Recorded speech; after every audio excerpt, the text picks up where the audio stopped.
శ్రీ గురుచరిత్ర అధ్యాయం 6. శ్రీ గణేశాయ నమః. శ్రీ సరస్వత్యై నమః. శ్రీ గురుభ్యో నమః. ప్రస్తావన.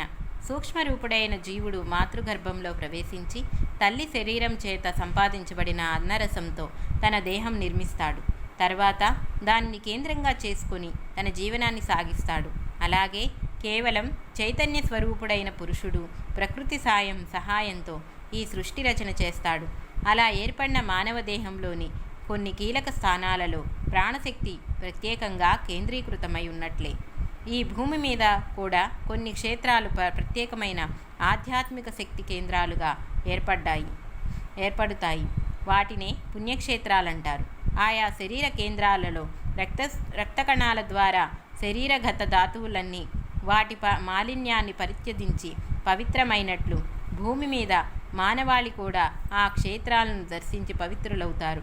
నిరంతరం ఇట్టి క్రియ జరగటం వలన శరీరగత కేంద్రాలు కాలానుగతిని అనుసరించి మిగిలిన శరీరం అంతటిలాగే శిథిలమవుతూ ప్రాణశక్తి చేత మరలా పునర్జీవనం చేయబడుతుంటాయి. అలానే అసాంఖ్యకులైన మానవులను ఆధ్యాత్మికంగా పరిశుద్ధం చేసే పుణ్యక్షేత్రాలు కూడా కాలగతిలో మలినమవుతాయి. అప్పుడు సిద్ధపురుషులు వాటిని దర్శించి పునరుజ్జీవనం చేస్తారు. తీర్థ కుర్వంతి తీర్థాన్ని, తీర్థత్వాన్ని ప్రతిష్ఠిస్తారు అని శాస్త్రాలు చెబుతాయి. అలానే శ్రీపాదస్వామి చేత పవిత్రం చేయబడిన ఒక క్షేత్రం గురించి ఈ అధ్యాయం చెబుతున్నది. అటువంటి క్షేత్రం దర్శించినప్పుడు దానిని పునరుద్ధరించిన శ్రీపాదస్వామి యొక్క లీలలు ఆ క్షేత్రాన్ని స్మరించాలి, ఆ క్షేత్రవాసాన్ని స్మరించాలి. అటువంటి అవతార పురుషుల్ని కేవలం క్షేత్రంలో కొద్ది కాలమున్న అటు తర్వాత సూక్ష్మ రూపంలో వారెల్లప్పుడూ అక్కడ ఉంటారని గుర్తుంచుకోవాలి. 6-7 అధ్యాయాలలో ఈ విషయాన్ని వివరించాయి. కథారంభము. నామధారుడు ఇలా అన్నాడు. కాశీ, బదరి, కేదారం వంటి క్షేత్రాలు ప్రసిద్ధమైనందువలన శ్రీపాదస్వామి అక్కడకు వెళ్ళారు. కానీ వారు గోకర్ణానికి వచ్చారని మీరు చెప్పారు.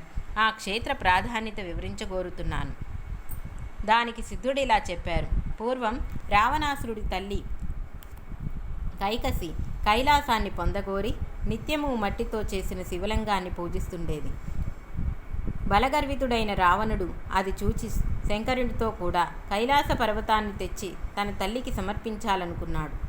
అతడు అక్కడికి వెళ్ళి తన శక్తినంతా ప్రయోగించి ఆ పర్వతాన్ని నెత్తినెక్కించుకున్నాడు. అప్పుడు భూమి కంపించిపోయింది. లోకాలన్నీ అకాల ప్రళయంలో నశిస్తాయని తలచి అట్టి ఆపదను నివారించమని పార్వతీదేవి శివుణ్ణి ప్రార్థించింది. శివుడు రావణుణ్ణి కైలాస పర్వతం క్రింద అణిగిపోయేటట్లు త్రొక్కాడు. అప్పుడు రావణుడు ప్రాణాపాయంలో పడి దీనంగా శంకరుని ధ్యానించాడు.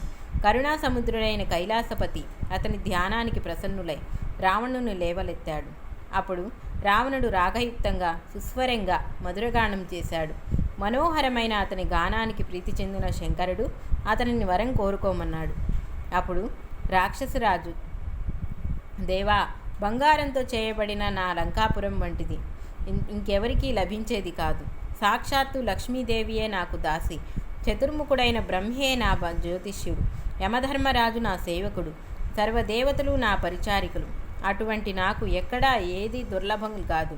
ఇప్పుడు నా తల్లి కోరిక ప్రకారం కైలాస పర్వతాన్ని తీసుకుపోదామని వచ్చాను. శంకరా, నీవు వరమీయదలుచుకుంటే నేను ఈ కైలాసాన్ని నీతో సహా లంకకు తీసుకుపోయేలా అనుగ్రహించు అని కోరాడు. అప్పుడు కైలాసపతి, రావణ, ఈ కైలాస పర్వతంలో ఏమి సాధిస్తావు? దానిని మించిన నా ఆత్మలింగం ప్రసాదిస్తాను. దీనివలన నీవు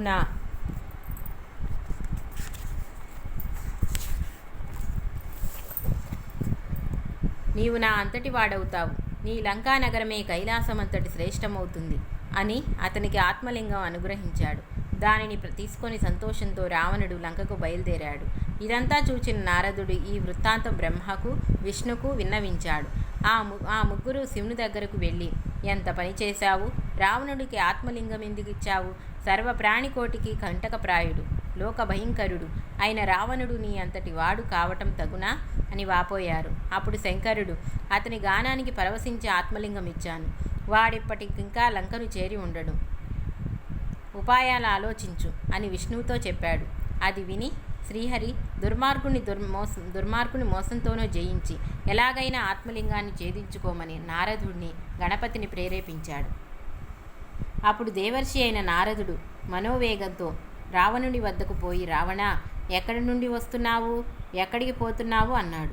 రావణుడు శివుని ప్రసన్నం చేసుకుని ఆత్మలింగాన్ని పొంది లంకకు పోతున్నాను అని దానిని చూపాడు. రావణుని మాటల్లో ఏమార్చాలని నారదుడు, రావణ, పూర్వం ఒక భయంకరమైన జంతువు అడవిదున్నలన్నిటినీ చంపుతుండేది. త్రిమూర్తులు దానిని వెంటాడి సంహరించి దాని కొమ్ములలో నుంచి తల ఒక లింగము తీసుకున్నారు. ఆ లింగాన్నే వారు తమ ఆత్మలింగాలుగా భావించారు. ఆ లింగం తత్సంబంధమైనదేగా కాబోలు. ఈ శివలింగం ఎంతో పవిత్రమైనది, సాక్షాత్తు శివ సాయుధ్యం ప్రసాదింపగలదు అని దాని ప్రభావం వివరించబోయాడు. రావణుడు, మహర్షే, దీని ప్రభావం వినటానికి నాకిప్పుడు తీరికలేదు, తొందరగా వెళ్ళాలి అన్నాడు. ఆ దేవర్షి, రావణ, సంధ్యా సమయం దాటిపోతున్నదే, నీవెలా వెళతావు అని అక్కడే కూర్చున్నాడు. ఇంతలో ఒక బ్రహ్మచారి వేషంలో గణపతి అక్కడికి వచ్చాడు. అతనిని చూచి రావణుడు, నీవెవరు, ఎవరి పిల్లవాడవు, ఎక్కడికి పోతున్నావు అని అడిగాడు. ఆ బ్రహ్మచారి, నేను ఉమాశంకరుల పుత్రుణ్ణి, నన్ను పోనివ్వు, నిన్ను చూస్తేనే నాకు భయం వేస్తుంది అన్నాడు. అప్పుడు రావణుడు, ఓ బ్రహ్మచారి, నేను సంజవార్చుకొని వచ్చే వరకు ఈ శివలింగాన్ని పట్టుకో, నాకు ఈ సహాయం చేస్తే నీకు సువర్ణమయమైన నా లంకా పట్టణం చూపిస్తాను, నీకిష్టమైతే అక్కడే హాయిగా ఉండవచ్చు అన్నాడు. ఆ వటువు, అమ్మో, ఇంత బరువైన లింగాన్ని నేను ఎంతసేపు మోయగలనా, అయినా రాక్షస నివాసం చేత భయంకరమైన ఆ లంకాపురికి నేను రాను బాబు అన్నాడు.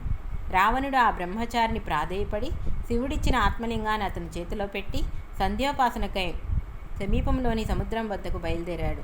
ఆ బ్రహ్మచారి, రావణా, దీనినిక మొయ్యలేనప్పుడు ఎలుగెత్తి 3 సార్లు పిలుస్తాను, అప్పుడు నీవు రాకపోతే దీనిని ఇక్కడే స్థాపిస్తాను అన్నాడు. రావణుడు పక్కకు వెళ్ళనిదే తడవుగా గణపతి దానిని 3 సార్లు పిలిచి అతడు రాని కారణంగా స్వర్గంలోని దేవతలందరూ చూస్తుండగా హరిని ధ్యానించి ఆ లింగాన్ని భూస్థాపితం చేశాడు. తర్వాత రావణుడు తిరిగి వచ్చి పట్టరాని కోపంతో లింగాన్ని పెకలింప చూచాడు. భూమి కంపించిందే గాని ఆ లింగం కొంచెమైనా కదలలేదు. అందుకే దానికి మహాబలేశ్వర లింగం అని పేరు వచ్చింది. అది ఆవు చెవిని ఆకారాన్ని పోలి ఉండటం వలన ఆ క్షేత్రానికి గోకర్ణమని పేరు వచ్చింది. నామధారక, దానిని భూకైలాసం అనవచ్చు. అక్కడ శివుడు సహపరివారంగా నివసిస్తాడు. అందుకే అది సజ్జనులకెందరికో ఆశ్రమమైంది. అక్కడ దేవర్షులు కూడా నివసిస్తారు. ఆ క్షేత్రంలో దేవర్షులు, రాక్షసులు, మానవులు, చివరికి పశుపక్షాదులు కూడా శివుని అనుగ్రహం వలన తమ అభిష్టాలను పొందారు. అంత పవిత్రమైన క్షేత్రం వేరొకటి లేదు. శ్రీ దత్తాయ గురవే నమః. శ్రీ శ్రీపాద శ్రీవల్లభాయ నమః. శ్రీ నృసింహ సరస్వత్యై నమః.